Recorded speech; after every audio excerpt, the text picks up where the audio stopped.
Okay, got the AC on. That'll keep it from getting too hot in here and this stuff flashing off too fast. I put a little red pigment, as I was telling you in the shorts, in the epoxy repair on this fiberglass. Now, it doesn't matter if you're using vinyl, epoxy, whatever you want to use. The purpose of doing this is not for color that I'm going for, but what I'm going to do is this way, whenever we go to do the next layer of fiberglass on top of this one, and we start sanding everything smooth over these holes so that we don't sand through and open the holes back up, you'll be able to see. I'm going to set the camera up and do the sanding so you can watch me sand. And I'm going to show you how I do it on this video.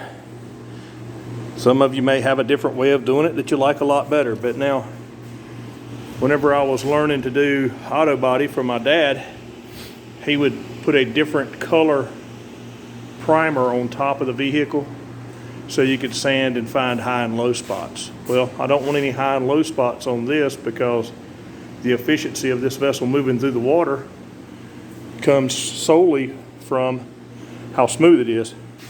Now, this spot right here, I'll touch it next time I come in to work on it and show you how thin this whole bottom is right here. So this whole piece has been relieved so that it's like a small dish, and I'll be laying layers of fiberglass in there to build it back up to strength.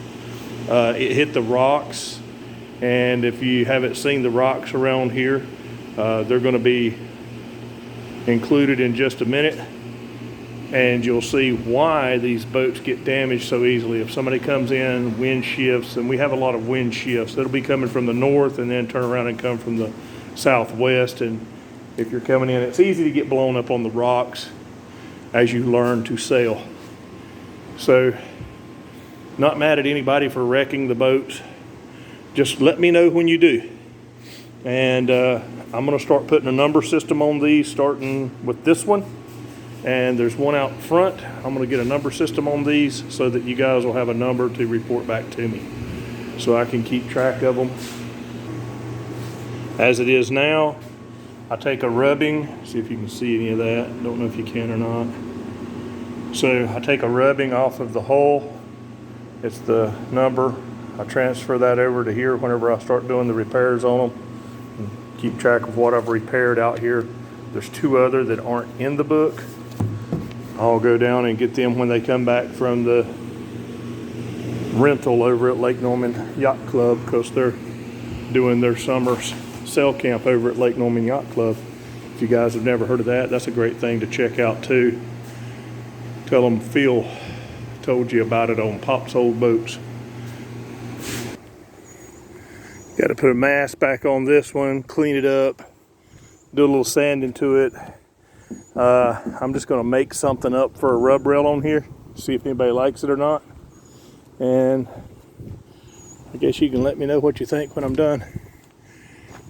Then we're going to get started on this one. We got to get the mast down on this one so that we can fix this damage on the side. And I'm regretting having it on that tall trailer. Maybe not. Maybe it's up where it's not going to make my back hurt as bad. All right, guys. I'll piece in the rest of this video as we go.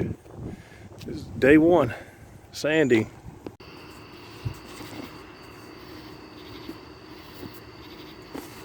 Well, I set up the tripod and I was videoing all this sanding, but apparently when I get a text, it knocks it out. But you can see this is where we sanded down the fiberglass patch. Now this piece here had multiple layers of glass on it. You can see the red below. Here's where the hole was ripped down the side of the stern, or well, the bow. Got a boat upside down and I've been working all day. It's currently 11 something at night. I came back out here again to finish this up today. I'm putting multiple layers on. I've already sanded all these down. You can see where the hole was at there. So, and the hole was there. where it's red. And what that lets me know is when I get back below the holes, now I'll build a couple layers of glass up on top of this to make this even stronger, as I did here. I've already done it over there on that side. And the middle is going to be fine right there because I laid several layers of the colored and then several layers of the next layer on top of it whenever I was just going to do one on the rest. Now the reason I do one thin layer to start over holes is you can manipulate it and you can stretch it and it'll give you back the factory shape over a hole with one piece. But if you try to put two pieces on it, you wind up with an air pocket because they won't bond together, for layman's terms to explain it.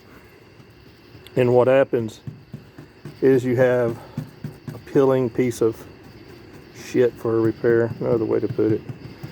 I've had to grind out numerous repairs that were like that, where they would go over a hole and they would throw 3-4 layers over the hole, or they would put some kind of filler in the hole.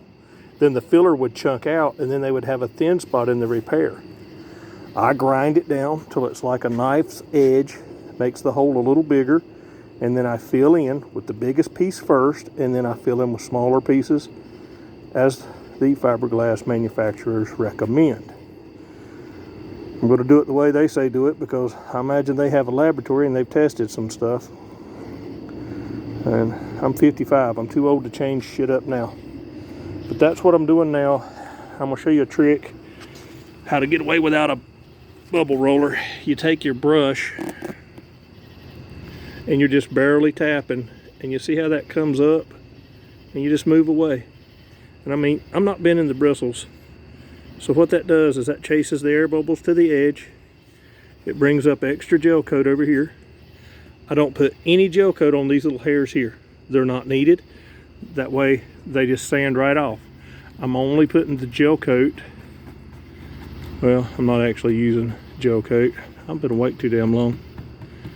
The epoxy, I'm only putting the epoxy in the area that has the hole, that has the repair. It has been relieved, so that I can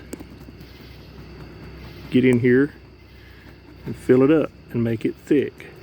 So it starts out with a big layer, a smaller area, a smaller area, and a smaller area, until I have built up everything in the damaged area. Now, if I come over here and look at it, you can see it's just a little proud right here, and then I'll go from nothing to thick to nothing, and that'll leave a thick area in my patch. So this one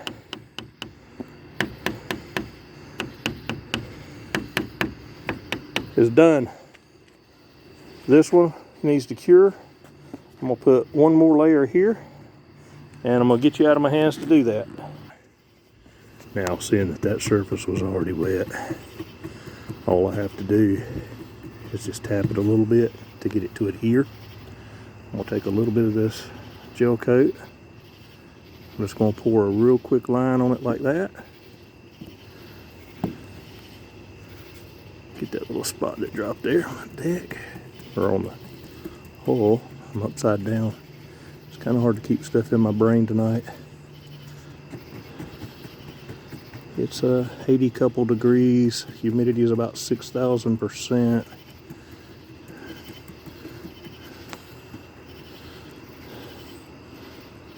Relative temperature is oven. Ah, God, it's terrible out here today. It's July the 2nd. I'm gonna go ahead and get this done. The director over here wanted me to fix a switch on his pontoon boat for him on the side, and it'd be something that's not from here, it'd be from him. But so I started heading this way, And then I got halfway here when I stopped at a stoplight and read the text. He wasn't here. So I just came on in. I'll finish this up so that I can hide away for the 4th of July. I want to get off the road before everybody gets out and starts drunk driving. I don't like being on the road during the holidays. My family and I are going to go turn our phones off, seclude ourselves, enjoy each other's company, watch stupid videos, tell funny stories, you know, the things families should do. I'm going to man the barbecue grill for a couple days, make sure everybody has what they want.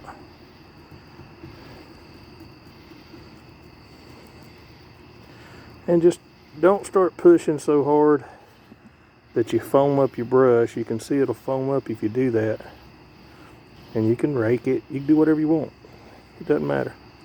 Just be sure to gently tap it and pack down any little stand-up fibers. And you have to work in a timely manner, because if you start working this stuff after it starts to cook off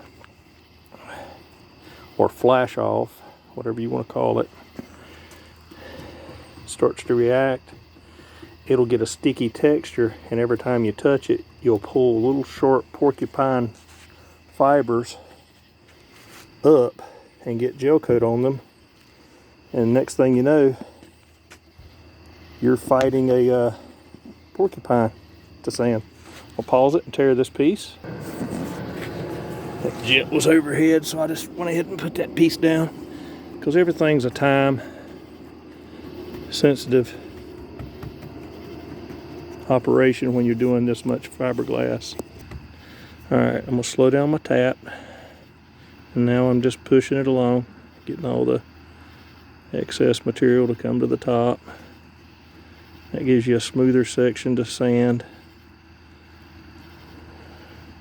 Gets all your bristles laid down, no porcupines. There was one little porcupine. It's hard to see this now that my eyes are getting worse as I get old. Thanks for viewing.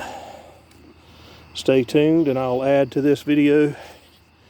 And we'll get this thing all the way back. And my goal for this one is for you not to be able to see these port side holes. I want you to count them. Bow, 1, 2, 3, 4, 5, 6. And then we've got 3 on this side. 1, 2, and 3 right there. So we'll get all of those fixed. And I don't want you to be able to see them. I want you to think this thing's never been damaged. That's my goal for this one. To be continued. Made barbecue ribs